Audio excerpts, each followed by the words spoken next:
Hello, my name is Sam and welcome to Brain Tech. In this video, I will show you how to add music to Instagram story without sticker. To start, open your Instagram application in your mobile device.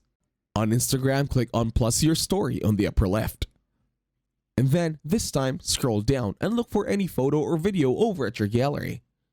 Then, click on next. And then in here, swipe up for music. The next step is to look for any of the music that you want to be added to your story. Once you do that, you just need to select which part of the song you really want to use in your story. In here, you will see options whether it's a lyric or a square. For now, let's choose the square.